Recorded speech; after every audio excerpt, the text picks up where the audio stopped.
Selamat datang kembali di Dongeng Pengantar Tidur.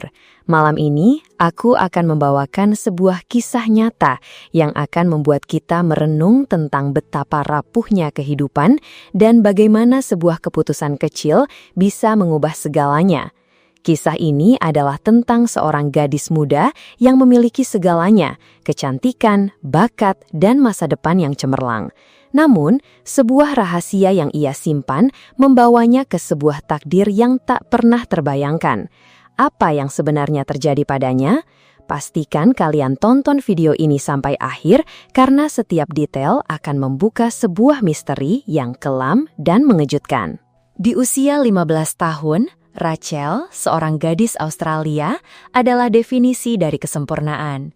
Ia seolah memiliki segalanya. Wajahnya cantik bak bidadari, postur tubuhnya tinggi dan kencang layaknya seorang supermodel, dan sepasang mata biru kehijauannya yang memesona mampu memikat siapa saja yang beruntung mengenalnya. Rachel adalah anak sulung dari 3 bersaudari. Orang tuanya, Michael dan Elizabeth, luar biasa bangga padanya.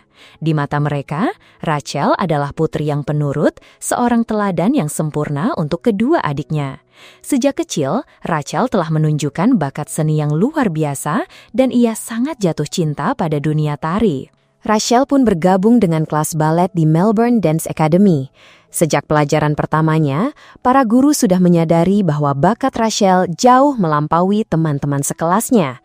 Orang tua Rachel selalu peduli dan mendukung penuh hasrat putri mereka. Ketika mereka melihat Rachel ingin berlatih menari lebih banyak di rumah, mereka bahkan mengubah salah satu kamar tidur menjadi studio tari mini agar gadis kecil itu bisa mengejar mimpinya. Seiring berjalannya waktu, kemampuannya menari pun semakin terasah. Rachel memohon izin kepada orang tuanya untuk berhenti dari sekolah umum dan mendaftar ke akademi tari profesional di daerahnya yang bernama Dance Factory. Semua orang bisa melihat bahwa Rachel memiliki bakat dan pesona untuk menjadi bintang. Ia adalah seorang penari dengan masa depan yang sangat cerah di hadapannya. Orang tua Rachel mendukung penuh keputusan putrinya. Kehidupan Rachel menjadi cukup sibuk karena sekolahnya jauh dari rumah. Setiap hari, orang tuanya akan mengantarnya ke stasiun tram terdekat. Dari sana, Rachel akan naik tram sendirian menuju pusat kota tempat sekolahnya berada.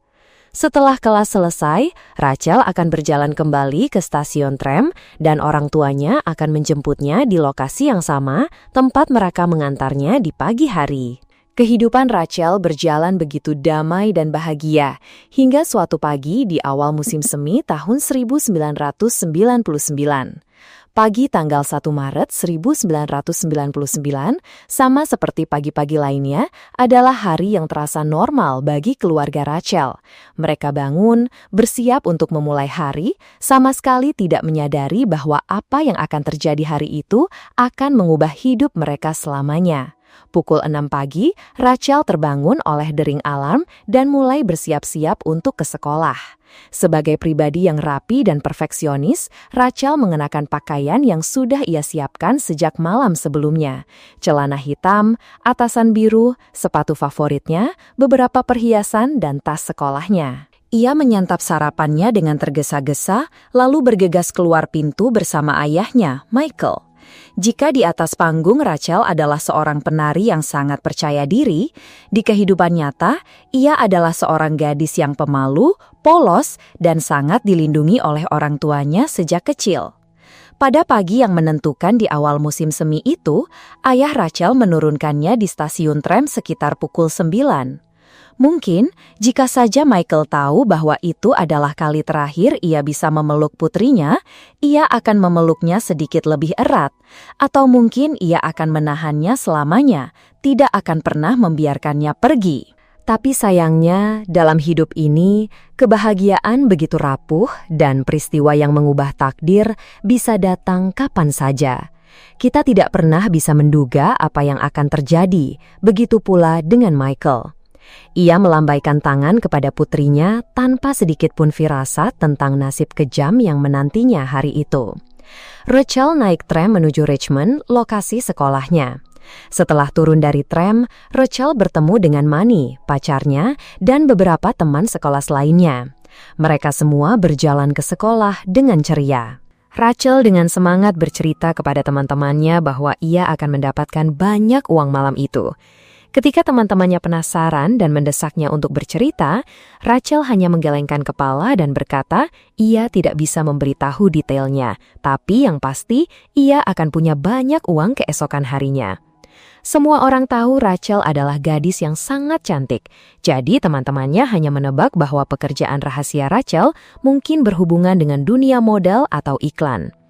Saat istirahat makan siang hari itu, Rachel dan Manny berjalan kaki beberapa blok dari Dance Factory ke sebuah pusat perbelanjaan di dekat sana. Setelah makan siang, Rachel mampir ke sebuah toko dan menunjukkan kepada Manny sepasang sepatu yang sudah sangat lama ia idam-idamkan. Sepatu itu berwarna biru dan sangat indah. Setiap kali mereka pergi ke mall itu, Rachel selalu menarik Manny ke toko tersebut hanya untuk memastikan sepatu itu masih ada di sana. Rachel sangat menyukainya, tapi harganya terlalu mahal untuk kantong pelajar seperti mereka. Namun hari itu, Manny sangat terkejut ketika Rachel mendekati pramuniaga dan meminta mereka untuk menyimpan sepatu biru itu untuknya. Rachel menegaskan bahwa ia akan kembali keesokan paginya untuk membelinya. Jelas sekali Rachel begitu yakin akan mendapatkan sejumlah besar uang hingga ia berani membeli sepatu semahal itu. Manny semakin penasaran tentang pekerjaan rahasia itu. Ia terus bertanya kepada Rachel, namun Rachel hanya mengatakan bahwa ia akan bertemu dengan seorang teman lama yang membantunya mendapatkan pekerjaan itu. Rachel menjelaskan bahwa pekerjaan ini hanya memakan waktu sekitar setengah jam dan sama sekali tidak berbahaya, namun menuntut kerahasiaan penuh dari orang yang melakukannya. Wajah Rachel berbinar-binar penuh semangat. Dia mengatakan bahwa dia akan mendapatkan banyak uang dan bahkan akan diberi hadiah. Meskipun Manny sedikit khawatir dan terus bertanya, Rachel menyimpan rahasianya rapat-rapat dan tidak mengatakan apa-apa lagi. Rachel yang polos tidak tahu bahwa rahasia seringkali berujung pada maut. Setelah sekolah usai, sekitar jam 5 sore, Rachel keluar dari sekolah dan berjalan menuju stasiun tram untuk pulang.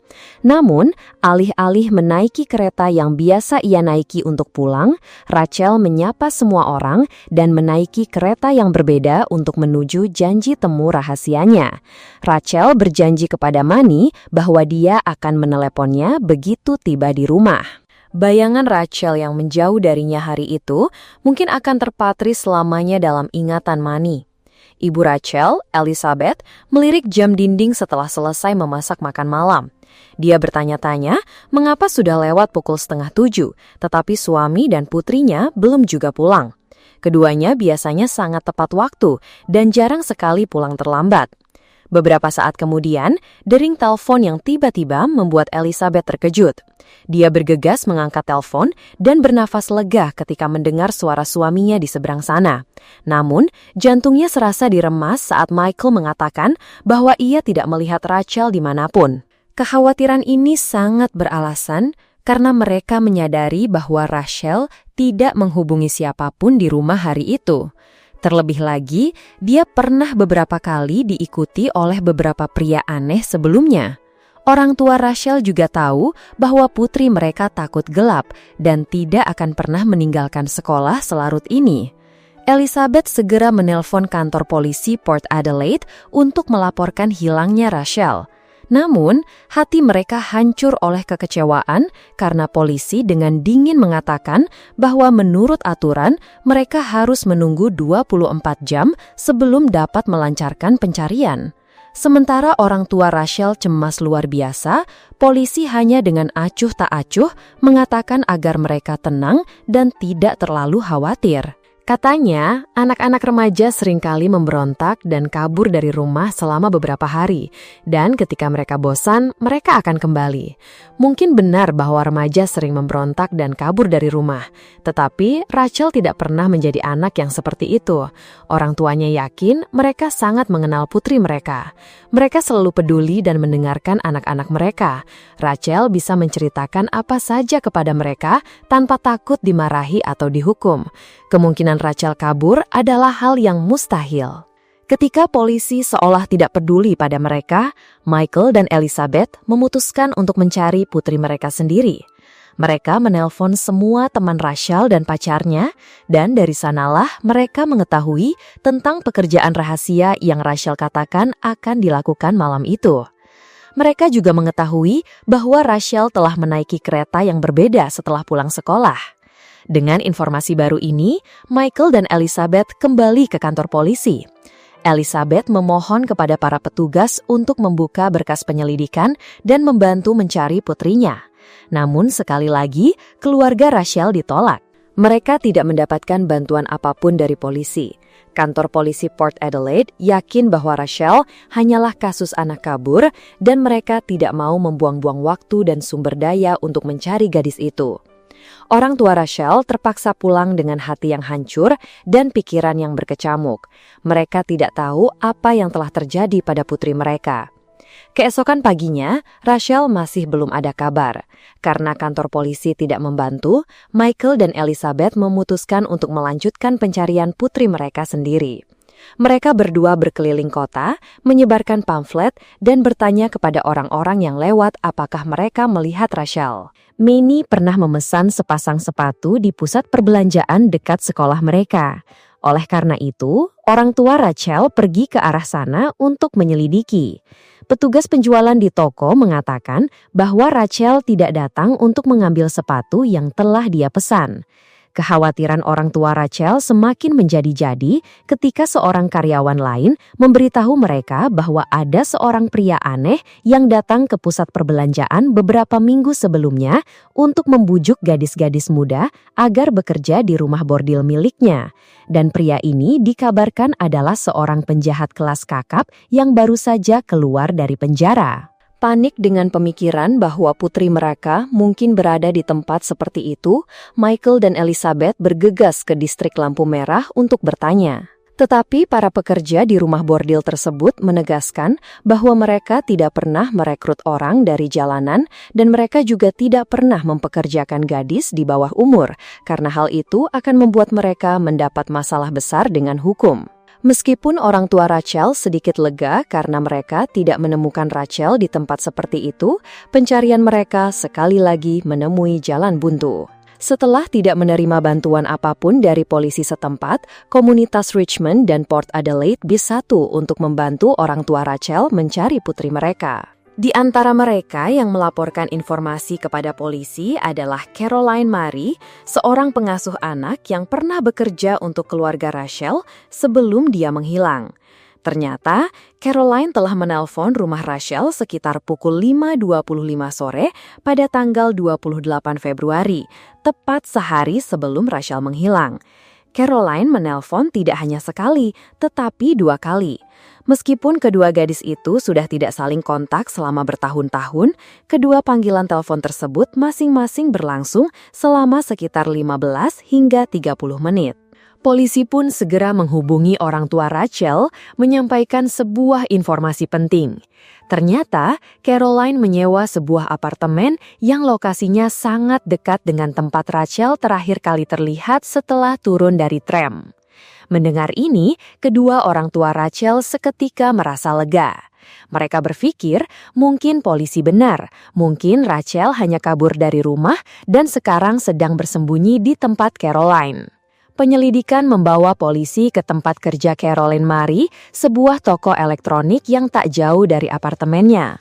Namun, setibanya di sana, mereka menemukan sebuah kejanggalan yang membuat mereka terkejut. Caroline ternyata mengambil cuti hari itu.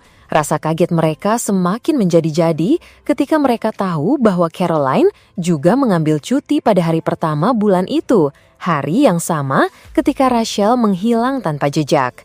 Menurut manajer Caroline, ia memang sempat masuk kerja lagi pada tanggal 2 Maret, tapi setelah itu, ia menelpon untuk izin tidak masuk selama sisa minggu itu dengan alasan sakit flu.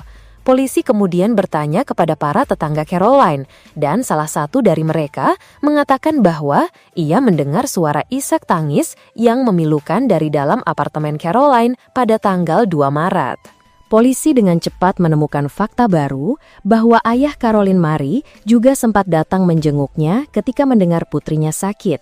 Saat diinterogasi polisi, sang ayah menceritakan bahwa selama ia berada di apartemen putrinya, Caroline selalu menutup dan mengunci rapat pintu kamar tidurnya. Rekan-rekan kerja Caroline juga memberikan informasi kepada polisi bahwa baru-baru ini ia meminjam uang dari beberapa teman di toko. Mereka berkata bahwa Caroline berencana untuk memindahkan beberapa barang ke lahan pertanian milik ayahnya. Caroline tidak bisa menyetir, jadi ia butuh uang untuk membayar jasa perusahaan angkutan barang. Polisi segera memverifikasi kebenaran cerita dari rekan-rekan kerja Caroline. Memang benar, pada tanggal 4 Maret 1999, seorang sopir dari perusahaan jasa angkut datang ke apartemen Caroline. Ia mengatakan kepada sopir itu bahwa ia perlu memindahkan sebuah patung.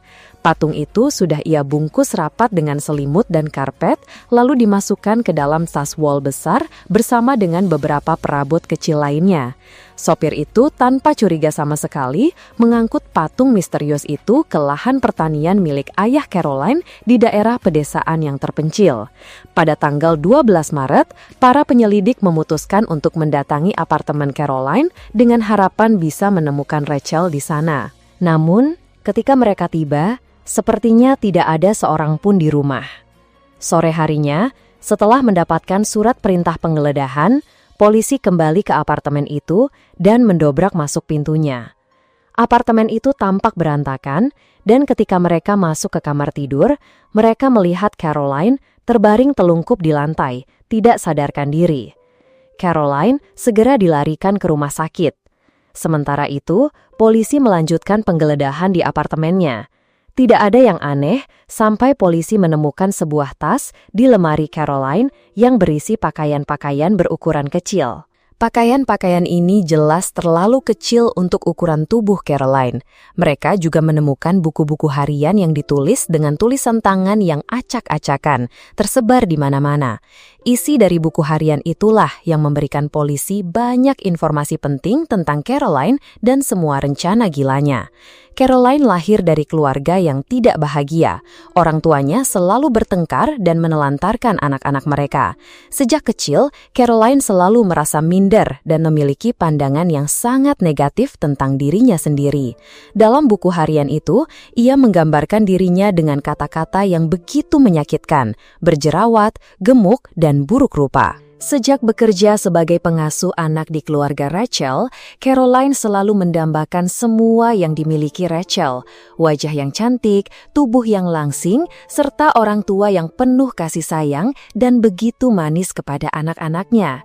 Sesuatu yang sudah ditakdirkan untuknya.